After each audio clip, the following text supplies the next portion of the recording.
The Zora Neale Hurston Trust presents the It's All About Zora series.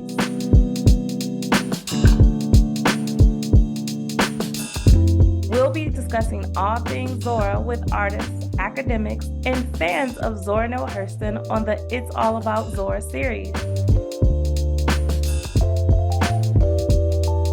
Plus, we will uncover her influences on our guests' lives and work. So let's get the conversation started. Thank you so much for joining me today, Carla Kaplan. I'm excited to talk about your book, Zora Neale Hurston, A Life in Letters, which contains 600 letters written by Zora, an incredible gift to everyone who loves Zora to see her through your eyes, through your work. But I have to ask, because all of us who love Zora, there's this moment we remember when we first met her. Can you tell me a little bit about your first moment meeting Zora? I can't name a handful of writers that's true of, but you're exactly right. I remember vividly the moment in my life when I read Their Eyes Were Watching God. And like so many people, I encountered Hurston through Their Eyes Were Watching God. And it was a graduate seminar on American literature. I don't remember anything else about it. I have no idea what other books we read. It's completely lost to me. And like so many readers over so many decades, I was blown out of the water. I remember that many of the things that blew me out of the water then continue to strike me the same way now. I probably am on my 50th, 60th reading of the book, maybe more, because I teach it every chance I get. I remember being astounded by Hurston's use of the quest romance. I mean, here we have the oldest form of storytelling in Western letters, the person who goes off on a quest, right? And what's the quest? It's Janie's quest for an orgasm like the one she sees in the pear tree. It's the most brilliant, but also the boldest thing for a woman writer to do in 1937, for a Black woman writer to do in 1937. She's going to take the quest romance and do, right? It's just incredible. I remember being blown away by that, blown away by the incredible subtlety of Hurston's use of history, how the book seems ahistorical, but it's anything but. And I remember even at the time thinking that you could sit through that trial scene when Janie is on trial for her life, and it encapsulates the entire history of Black America in one scene, from the history of Black people being denied the right to testify about their own lives, through every other sort of moment of Black American history. And then there's the frame narrative, right? There's all this discussion of storytelling and voice and who do you talk to, and the whole novel is framed by one woman talking only to one other woman, right? So the feminism of that message, I'm not going to tell all these people, Phoebe, I'm only telling you. All of those things, which I continue to get excited about, as you can see, I was excited about then. And as a graduate student, my assignment, I remember this, was to research the book's reception history. And when I researched its reception history, found out that Zora Neale Hurston had been the Toni Morrison of her day. And then when she died, pretty much everything was out of print. That was, to me, the most extraordinary thing. And I ended up writing my dissertation about that reception history. Wow, so that actually leads into my next question. I mean, Their Eyes Are Watching God. I think you made a point I've not heard many other people make, which is that Zora could fit all of her genius in these different areas into creative writing in a way you don't see many people can do. So I didn't know that your dissertation was about the receptionist It history is. of Their Eyes Are Watching God. So is that where it started, where you kind of took up the charge to start A Life in Letters? My training in graduate school was largely in theory, and I was really interested in literary history. And when I encountered the sea changes in Hurston's reputation, it seemed to me incredibly important to talk about those sea changes almost no other American writer has ever gone from being that famous and popular, the Toni Morrison of her day, the, book club person, on the radio, just everywhere, to being out of print and unknown, and then being iconic again. So that rise, fall, rise. I thought, what an important way for us to look at changes in literary taste and the political meanings of them. There's this old notion that some people are still taught today in college that literature is universal and that aesthetic standards are objective and that they're neutral and they apply equally to everybody. Oh, really? Look at Hurston's Reception. Okay. Because if you want to see how different cultural ideologies of race, of gender, of sexuality, of what aesthetics are, what they aren't, affect what we think is good and bad, look at those rises and falls across her life. So that was my dissertation. My first teaching job was at Yale University. So here I was at Yale. I had done this dissertation on Hurston's Reception. I didn't think I was going to turn it into a book. And I was reading around in the Beinecke. And the Beinecke Library at Yale University has the James Weldon Johnson collection of African American literature, one of the finest collections of African American literature in the world, and scattered throughout it are many, many, many of Hurston's letters. And so I had the privilege of teaching in a place that held, at the time, probably 200 of her letters. That's just a rough estimate. Her letters to Langston Hughes were there, her letters to Carl Van Vechten were there, her letters to James Weldon Johnson were there, and I started reading them. And then I started thinking, oh my gosh, people have to see these.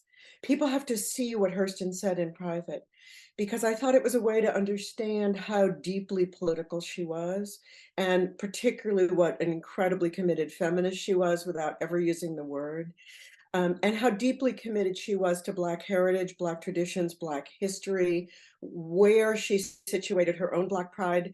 I thought we had to see the letters to understand all of that. I started reading these letters and I started looking for somebody to turn them into a book. I didn't intend to do it. I thought somebody should. And I started looking for somebody who might want to do it. And then nobody else wanted to do it. And I thought, oh, I'll do it. I didn't know what that would really mean. And I started looking around for another book of an African American woman artist, intellectual, or writer's letters. And that's when I discovered there was no such book. For me, this was a watershed moment, that there was no existing published book of an African American woman writer's, artist's, or intellectual's letters at the time. I thought this has to be remedied. Given all of the pressures on African American women to be careful what they say in public, to guard what they say, that there was no book of their private writings was just incredible to me. That's how the process started. And then the process of collecting the letters began.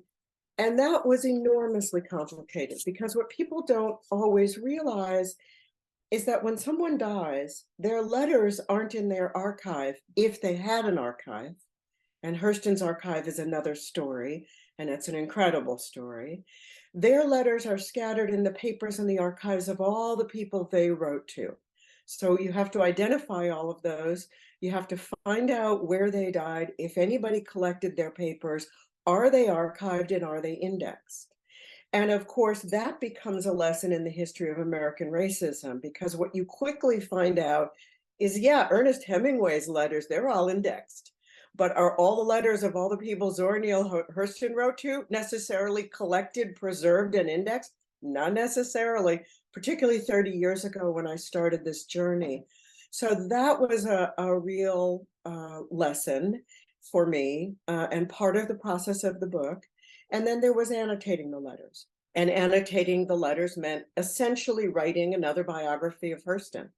So we call this sometimes an epistolary biography, because it tells the story of her life through her letters. But her letters are filled with things that readers wouldn't understand unless they're annotated, filled with people readers wouldn't know unless they're explained. And of course, in the process of researching those people and those things, all kinds of other things turned up. like the original manuscript of Mules and Men, Every Tongue Got to Confess, which I edited, which came out actually just before the letters appeared. The plays at the Library of Congress, I was there the day that they were uncovered. That was amazing. And all these unpublished writings of Hurston came up at the time. Her writings on the Ocoee riot, her writings on migrant labor, her furious journalistic writings on all of the violence Black people faced, her writings on immigration, Barracoon, all of her unpublished theater writings. So the process of collecting the letters became this whole kind of other process. That's quite impressive to even be able to do that because I read your book 3 times now with all the letters, and then I always reference it and re-reference it with facts I learn about Zora, but I just can't imagine the absolute the rabbit holes you can go down. I don't know if you know the wonderful writer Eric Washington, who did the group biography of Pullman Porters, and it's incredible. I just heard Eric the other day use a phrase I want to use for the rest of my life. He talked about the galaxy of rabbit holes.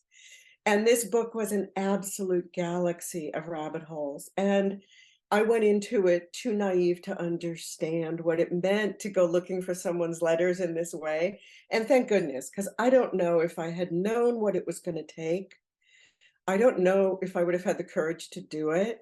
I had the courage to do it because I don't think I completely got what I was doing until I was, in the middle of it. And then I was committed and dedicated. Because there was so much other material and it led to so many other questions, it led to my last book, which was a group biography of the white women of the Harlem Renaissance called Miss Anne in Harlem.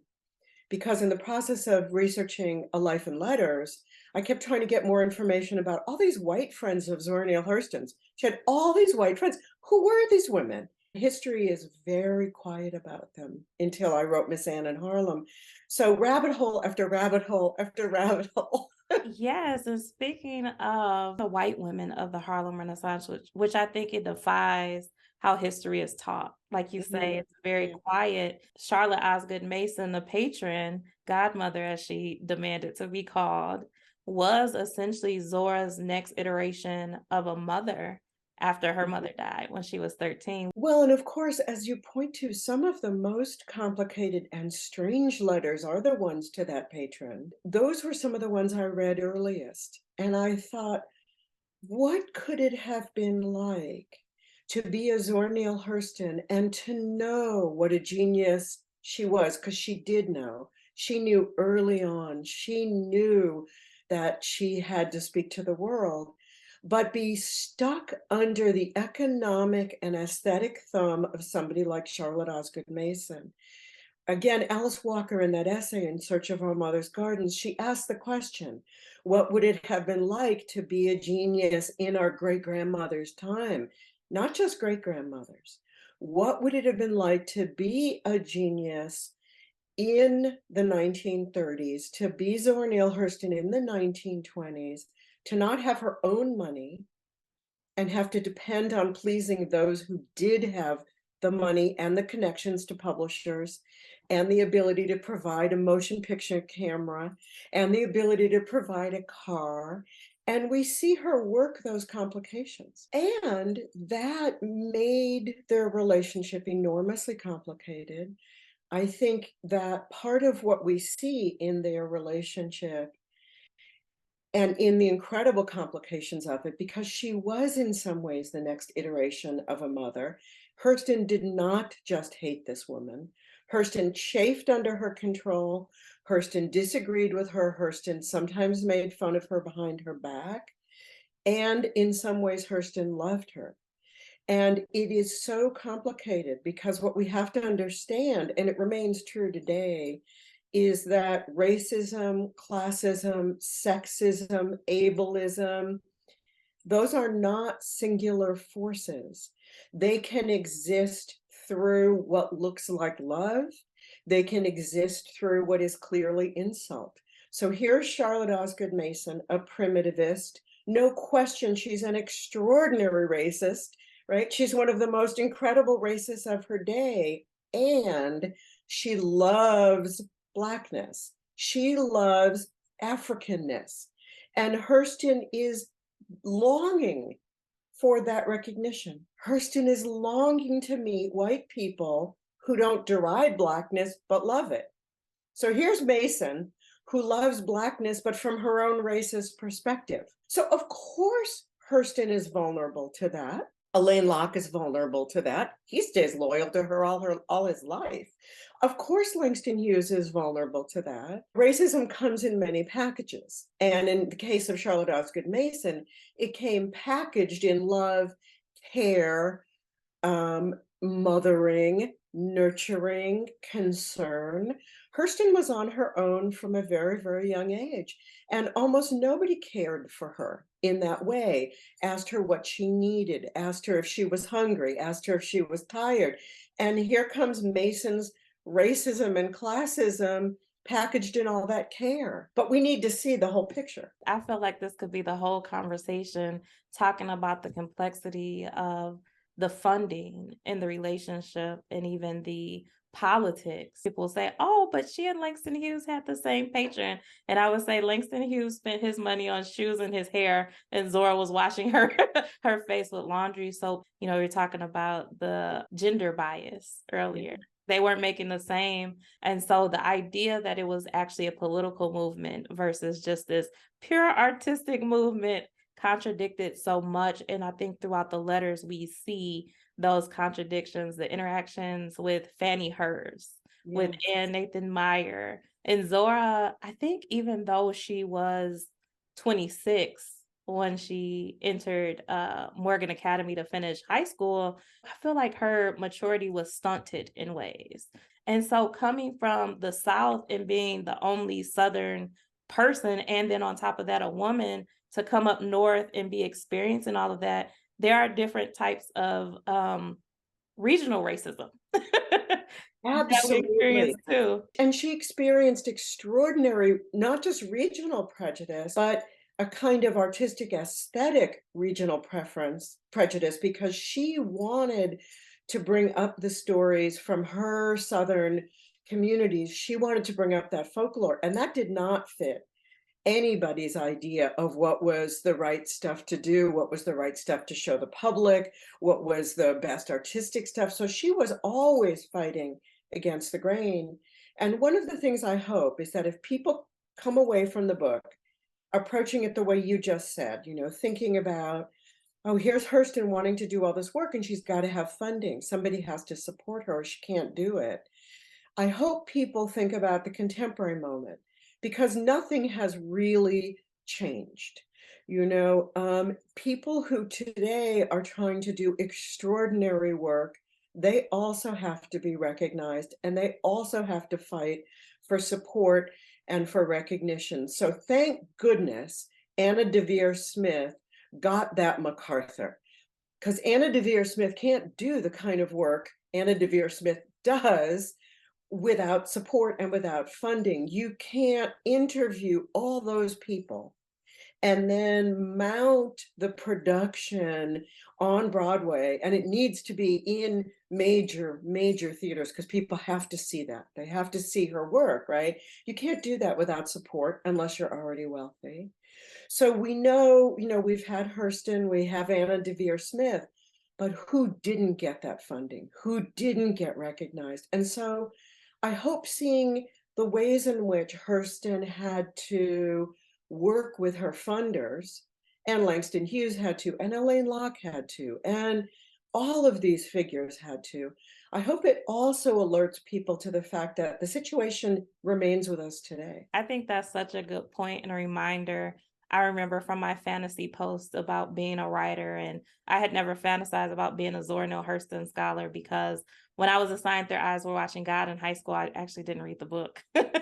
I'm hoping, to your point, even looking at the book, it's a great springboard for additional research and understanding of the time and even just the conditions that artists live in. Because I know reading the letters, a lot of the things I've experienced, I thought it was just me. And I'm like, oh, wait, Zora experienced this her whole life. And it kind of gives you permission. And so, with that, I want to ask, there's Zora's work, and then there's Zora the woman.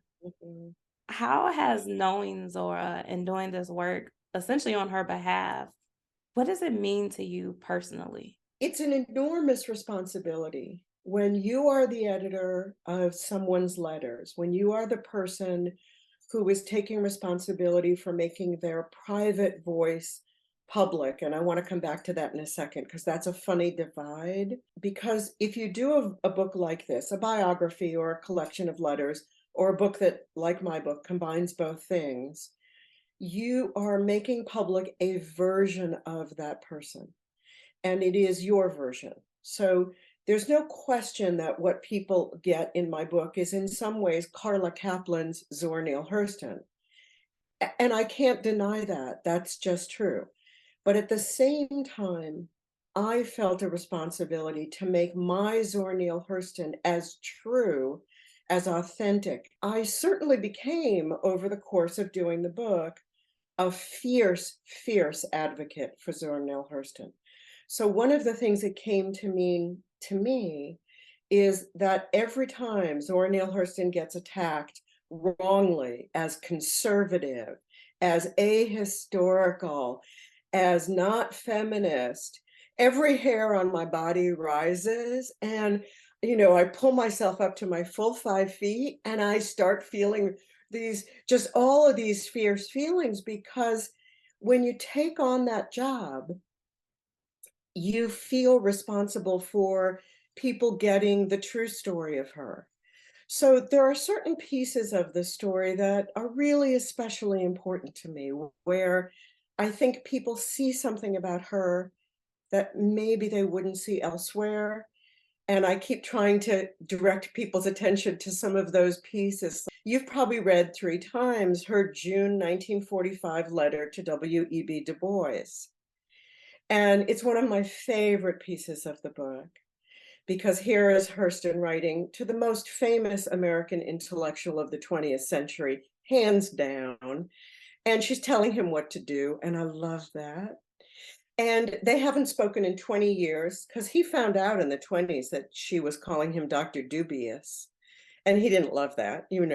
But what's even more incredible about that letter is what she's telling him is that Black history must be honored and acknowledged and recognized and respected. And that letter is part of her lifelong mission that included trying to raise the Clotilda from the mud of the Mobile Bay, trying to document folklore and ethnography, her work both as an anthropologist and as a novelist, her deep dedication to Black history. And I think people who just approach her as an ahistorical storyteller, they need to see that side. So there's certain things I'll read about her over the time, or I'll see a magnet, or I'll see a coffee cup, or I'll see a calendar, or I'll see her face on an umbrella. And I want to say, no, no, no, there's more, there's more, there's more. You've got to get the whole story. That's how it affects me personally. I feel like I carry around this charge, this responsibility to seize every opportunity that comes my way to provide as complete a picture of her as I can. And I have to congratulate you on that. I think you do such a fantastic job of making Zora human and Mm. showing her complexities and all of her contradictory qualities. We're like, oh, we're celebrating her for being this feminist. And then here she is as regretting being what she would call a careerist. And your way that you bravely shared her letters, I think you did not imprison Zora to a certain being or existence in a way that made her more palatable to everyone else. And I think that's one of the greatest gifts. And I just imagine what I know of Zora, I think she would love that for once, because W.E.B. Du Bois and the men of the Harlem Renaissance, political and literary, that was the opposite of what they were trying to do with her. Well, it was so hard for her to be fully who she was, because she was such a complicated person. Her politics were complicated. She was in so many ways, one of our first truly intersectional figures. She was completely multidisciplinary. She worked across every imaginable school of thought and every imaginable kind of an art form. And people were always trying to get her in a box. So I so appreciate what you just said, Rae, because I fought really hard in this book for her to be unboxed and for nothing she said to be edited or changed. So I didn't allow a word of her letters to be changed. I didn't allow her spelling to be corrected, her grammar to be corrected. I didn't allow the spacing of the lines of her letters to be changed. I felt like she fought so hard all her life to try to be who she was in the complexity of who she was, that the least I could do as her editor was fight for that. And there were some moments that were really difficult. Here she was, this radical, radical person, but she contacted HUAC and said, I want to name some names. And, some people might have tried to leave that out of the book because, ooh, that's cringeworthy. That's awkward, right? But I felt like we had to see Hurston even making mistakes, even doing things out of anger, because so many other people tried to simplify her or clean off her edges. I didn't want to do that. Being a Black woman and growing up in a predominantly Black city, that's not how history is taught. And I think so Mhm. we try to fasten ourselves to this perfection even as we're going through the journey of life, and it really is messy because we're measuring up to these perfect images. And so I do think like it gives such a vivid Yes. story, her legacy and her life, her just to have it in letters, to see how she felt about it, and to be able to shake your finger at her and say, oh, Zora, that was not that was not a good thing to do. I wanted people to see her gorgeousness as authentic, her gorgeousness, the gorgeousness of her work, and also the gorgeousness of her brave life without feeling we had to clean up the things that were mistakes. I mean, she made mistakes. She was a human person.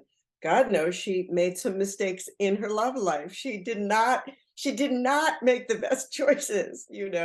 And we need to see that because we need to understand that our geniuses make mistakes and that our geniuses are messy, as you say. And I so appreciate the way you put that.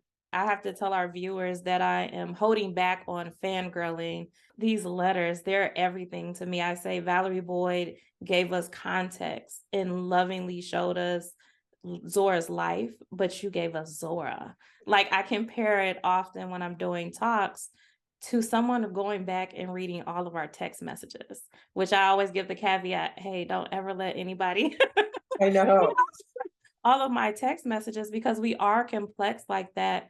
And for me, my question is, why do you think Zora's legacy persists? Because for me, it's tied to that very thing. We get to see all of Zora. Because she's one of the great geniuses of our tradition, right? She's one of the geniuses of the Western tradition. There's an incredible moment in A Room of One's Own where Virginia Woolf talks about what if Shakespeare had had a sister? What if there had been a Judith Shakespeare?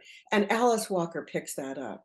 Alice Walker, in her amazing essay In Search of Our Mother's Gardens, talks about all the geniuses of the tradition who don't find publishers or who don't find a medium, who maybe express their genius in quilts. We think of Tia Miles's amazing book, right? Ashley Sack, or who express their genius in cooking or in gardens, and it doesn't always get preserved. Hurston was one of our extraordinary geniuses who, luckily for us, happened to work at a moment when publishers were interested. That wasn't always true in her life. We know that her incredible work from the 50s and the 60s vanished. She wrote a novel about Madam C.J. Walker and it's gone, right?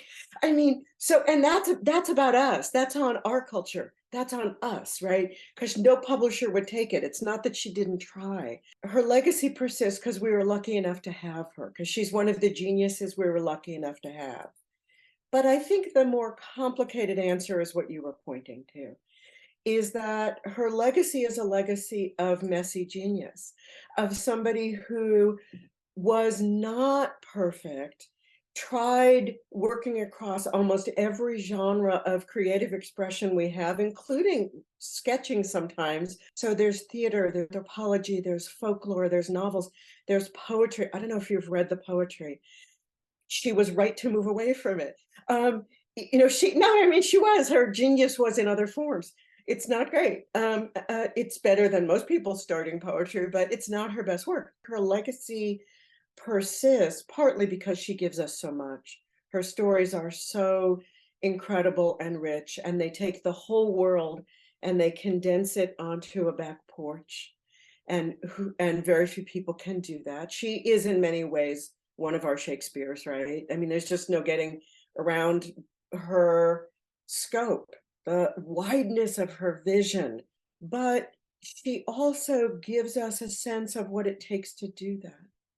And I think people need to see that. I mean, I think in some ways, her struggles contribute to her legacy because she did struggle. And we see that this doesn't just come out of the blue. This isn't just a gift that comes to someone like Hurston. She had to work for it every day of her life. And people need to see that too. How does your work contribute to the legacy of Zora Neale Hurston? Thank you for asking that. And in some ways, it's a question I would almost have to ask other people to answer, because you don't want to toot your own horn too much. But I hope that my work helps keep alive the most complicated version of Hurston possible. And I also hope my work in locating all those letters and finding them and annotating them, which was really the hardest part in some ways, puts attention on the question of what we have available and what we don't. There's been so much interesting discussion lately about archives, what we preserve, because what we preserve is all about what we value and what we think is important. What we preserve, what we hold on to, what we consider important, who gets to hold it, who gets to touch it, who gets to talk about it, who gets to collect it. I hope that in keeping alive a complicated version of Hurston, the book also contributes to keeping alive as much of the legacy she cared about as possible. So there's no direct link between my book and the recent 2019 finding of the Clotilda, but I think there's a kind of political connection.